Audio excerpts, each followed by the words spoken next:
Assalamualaikum warahmatullahi wabarakatuh. Di sini kami akan menampilkan hasil kerja kelompok kami terkait Government Process Reengineering aplikasi Sibadra. Sebelumnya, perkenalkan anggota kelompok kami, yaitu ada Jabar, Isma, Ismu, dan Isma. Langsung saja, berikut pembahasannya. Problem Identification and Definition. Aplikasi Sibadra merupakan sebuah aplikasi keluaran dari pemerintahan Kota Bogor yang berbasis smartphone. Tujuannya untuk mempermudah masyarakat untuk melakukan pengaduan, aspirasi, dan saran kepada Pemkot Bogor secara cepat. Perannya di sini adalah sebagai penghubung antara publik dengan pemerintah untuk menyampaikan pengaduan atas ketidaksesuaian pelaksanaan dengan standar pelayanan publik. Problem Identification. Dalam mengidentifikasi masalah pada aplikasi Sibadra, maka digunakan metode yang pertama yaitu analisis menggunakan pengembangan sistem FAST. Dengan tahap awal identifikasi menggunakan kerangka PICES, yaitu Performance, Information, Economics, Control, Efficiency, and Service. Berikut hasil analisis yang telah dilakukan melalui pengembangan FAST. Bisa dilihat dalam tabel. Yang kedua yaitu reactive method. Reactive method ini merupakan metode yang bersumber kepada komplain masyarakat yang berasal dari media atau penelitian. Identifikasi masalah melalui reactive method dalam aplikasi Sibadra yaitu sebagai berikut. Yang pertama, fitur pelacakan lokasi saat akan membuat laporan kadang tidak berjalan dengan baik. Yang kedua, respon admin dalam menanggapi laporan itu relatif lama. Yang ketiga, banyak penginstal aplikasi Sibadra yang kesulitan dalam memverifikasi nomor telepon. Kemudian yang keempat, dalam proses pendaftaran, tidak semua provider support untuk mendaftar di Sibadra. Define vision and objective for GPR. Yang pertama adalah visi. Visinya menciptakan pelayanan yang optimal, efektif, efisien dalam menanggapi laporan masyarakat melalui Sibadra. Yang kedua adalah tujuan.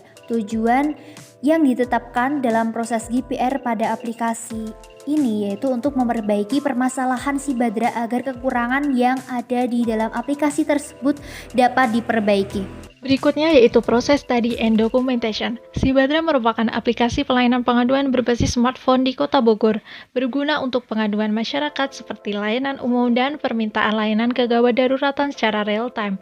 Aplikasi ini juga tersedia di Google Play Store untuk Android dan App Store untuk perangkat iOS dan diluncurkan pada tahun 2019. Sebelum Sibadra diluncurkan, Kota Bogor memiliki wadah aspirasi seperti call center, SMS, Twitter, dan website. Tetapi saat ini semua dihapuskan dan digantikan oleh Sibadra untuk meningkatkan efisiensi pelayanan masyarakat melalui satu pintu dan memperbaiki kualitas pelayanan publik. Aplikasi ini memiliki klaim berkinerja cepat karena gabungan dari layanan NTPD 112 dengan layanan aspirasi masyarakat 1200411. Dan mempunyai validasi tinggi dalam menangkal hoax karena memiliki geotek untuk pelacakan lokasi pelapor. Aplikasi ini juga akan memverifikasi laporan maksimal 7 menit dan untuk layanan publik diberikan waktu 2x24 jam. Fitur dan menu pada aplikasi ini yaitu terdapat menu laporan yang terdiri dari terbaru, terdekat, terpopuler, dan menu profil saya, menu berita, dan menu perbarui profil. Proses analisis. Berikut merupakan flowchart yang menunjukkan proses dari aplikasi Sibadra. Ketika warga membuat laporan atas suatu kasus dilakukan dengan memasukkan foto, judul, deskripsi, dan keterangan lokasi di aplikasi Sibadra. Ketika laporan telah terbentuk, maka akan dilakukan validasi oleh admin. Apabila tidak valid, laporan akan ditolak. Dan apabila laporan tersebut valid, maka akan muncul status verifikasi. Jika laporan sudah diverifikasi, akan dilakukan koordinasi internal, lalu akan dikomunikasikan dengan pelapor dan laporan akan ditangani dengan status dalam proses. Apabila masalah sudah teratasi, akan ada status selesai atau selesai bersyarat sebelum dikomunikasikan lagi dengan pelapor yang bersangkutan. Tahap kelima, Re-engineering and Defining to be Processes. Secara garis besar kami menambahkan 3 fitur dalam aplikasi tersebut. Dapat kita lihat dalam flowchart berikut. Nah, ketika kita mulai melapor, kita diharuskan memasukkan foto atau video kejadian real time dan bisa beberapa. Hal tersebut diharapkan agar setiap laporan dapat disertai bukti kejadian yang sangat jelas. Nah, kemudian seperti alur biasanya yaitu mengisi judul dan deskripsi laporan serta keterangan lokasi. Setelah itu, kita dimasukkan ke menu memilih kategori laporan. misalkan kategori fasilitas umum, permasalahan sosial, atau bencana. Nah, ini dapat memudahkan dan mempercepat penanganan masalah, karena nantinya setiap laporan akan diproses oleh admin yang sesuai kategori terkait.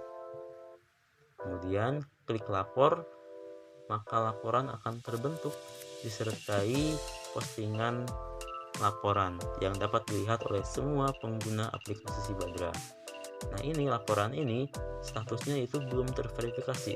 Status belum terverifikasi ini memastikan bahwa pemerintah transparansi data, tidak ada data yang ditutup-tutupi, sehingga semua orang yang menggunakan aplikasi tersebut bisa melihat laporan yang disampaikan. Nah, setelah itu waktunya validasi, valid atau enggak. Nah, ini diproses oleh admin terkait kategori yang ditentukan. Kalau tidak valid, maka status akan tertolak. Kalau valid, berarti masuk ke status terverifikasi. Nah, kemudian untuk alur seterusnya tidak ada perubahan dalam aplikasi Sibadra ini. Sekian dari kami terkait re-engineering aplikasi Sibadra. Semoga dapat bermanfaat. Terima kasih.